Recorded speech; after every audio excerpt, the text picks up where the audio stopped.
Hi நண்பர்களே, welcome to சனா சேவை மையம் யூடியூப் சேனல். நம்ம சேனலில் தற்போது என்ன செய்தி பார்க்க போகிறோம் அப்படின்னா, பள்ளிகளிலேயே ஆதார் அப்டேட் செய்ய சூப்பரான ஒரு ஏற்பாட்டை பள்ளி கல்வித்துறை ஏற்பாடு செஞ்சுருக்காங்க.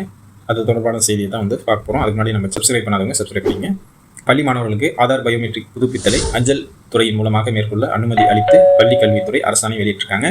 இது தொடர்பாக பள்ளி கல்வித்துறை செயலாளர் பி சந்திரமோகன் வெளியிட்டுள்ள அரசாணையில் என்ன சொல்லியிருக்காரு அப்படின்னா, தமிழ்நாட்டில் பள்ளி கல்வித்துறையின் சார்பில் மாணவர்களின் நலனுக்காக 1 முதல் 12ஆம் வகுப்பு வரை பயிலும் அனைத்து நிலை மாணவர்களும் இடைநிற்றல் இல்லாமல் தொடர்ந்து கல்வி பயில அதற்கு ஏதுவாக உதவித்தொகைகள் மற்றும் ஊக்கத்தொகைகள் வழங்கப்பட்டு வருது.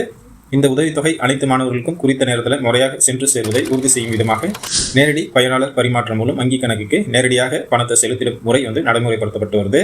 இந்த நேரடி பரிமாற்றம் செய்வதற்கு ஒவ்வொரு மாணவருக்கும் ஒரு வங்கி கணக்கு கட்டாயம் தேவைப்படுது. அந்த மாணவர்களுக்கு புதிதாக வங்கி கணக்கு துவங்குவதற்கு ஆதார் எண் அவசியமாக இருக்குது. எனவே தமிழ்நாட்டில் உள்ள அனைத்து அரசு மற்றும் அரசு உதவி பெறும் மற்றும் தனியார் பள்ளிகளில் பயிலும் மாணவர்களுக்கு கட்டாய பயோமெட்ரிக் விவரங்களுடன் கூடிய புதுப்பிக்கப்பட்ட ஆதார் அட்டை பெற வேண்டியது கட்டாயமாக இருக்குது. அதன்படி 5 முதல் 16 வயதுக்கு உட்பட்ட மாணவர்கள் 1 முதல் 12ஆம் வகுப்பு வரை பயின்று வராங்க. இவர்களில் 5 முதல் 7 வயதுக்கு உட்பட்ட முதல் முறை கட்டாய பயோமெட்ரிக் விவரங்களை புதுப்பித்தல் செய்யணும். அதே போல் 15 முதல் 17 வயதுக்கு உட்பட்ட மாணவர்கள் 2வது முறை கட்டாய பயோமெட்ரிக் புதுப்பித்தல் மேற்கொள்ளணும். அதனால் பள்ளி கல்வித்துறையில் பயின்று வரும் 5 முதல் 17 வயதுக்கு உட்பட்ட சுமார் 15 லட்சம் மாணவர்களுக்கு கட்டாய பயோமெட்ரிக் விவரங்கள் புதுப்பிக்கப்பட இருக்குது. இதற்காக கடந்த ஆண்டு பயிலும் பள்ளியிலே ஆதார் திட்டத்தின் மூலம் ஒருங்கிணைந்த பள்ளி கல்வி இயக்கத்தின் மாநில திட்ட இயக்குநரை பதிவாளராகவும் தமிழ்நாடு மின்னணு நிறுவனத்தை முகவராகவும் கொண்டு ஆதார் கட்டாய பயோமெட்ரிக் புதுப்பித்தல் பணி மேற்கொள்ளப்பட்டிருக்கு. இந்த நிலையில் இந்திய தபால் துறை பள்ளி மாணவர்களுக்கு பள்ளியிலேயே முகாம் அமைத்து அஞ்சல் சேமிப்பு கணக்கு தொடங்கும் பணியில் கடந்த ஆண்டு முதல் புரிந்துணர்வு ஒப்பந்தம் அடிப்படையில் மேற்கொண்டு வராங்க. இத்துடன் சேர்த்து மாணவர்களுக்கு ஆதார் கட்டாய பயோமெட்ரிக் புதுப்பித்தல் பணிகளை மேற்கொள்வது எளிதானது என இந்திய அஞ்சல் துறை தெரிவித்திருக்காங்க. இந்திய அஞ்சல் துறையானது ஆதார் கட்டாய பயோமெட்ரிக் புதுப்பித்தல் பணியை மேற்கொள்ள விருப்பமும் தெரிவிச்சிருக்காங்க.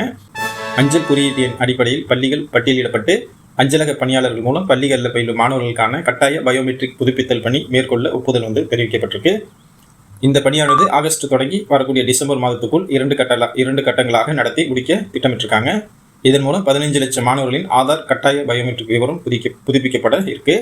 பள்ளி கல்வித்துறையின் கீழ் பயின்று வரும் 5, 7 மற்றும் 15 முதல் 17 வயதிற்கு உட்பட்ட மாணவர்களுக்கான ஆதார் கட்டாய பயோமெட்ரிக் புதுப்பிக்கும் பணியினை இந்திய அஞ்சல் துறையுடன் இணைந்து அஞ்சலக பணியாளர்கள் மூலம் மேற்கொள்வதற்கு ஒருங்கிணைந்த பள்ளி கல்வி மாநில இயக்குனர் அரசுகிட்ட அனுமதி கோரியிருந்தாங்க. இதனை ஏற்று மாணவர்களுக்கான ஆதார் கட்டாய பயோமெட்ரிக் புதுப்பிக்கும் பணியினை இந்திய அஞ்சல் துறையுடன் இணைந்து மேற்கொள்ள அனுமதித்து அரசு ஆணையிட்டிருக்கு.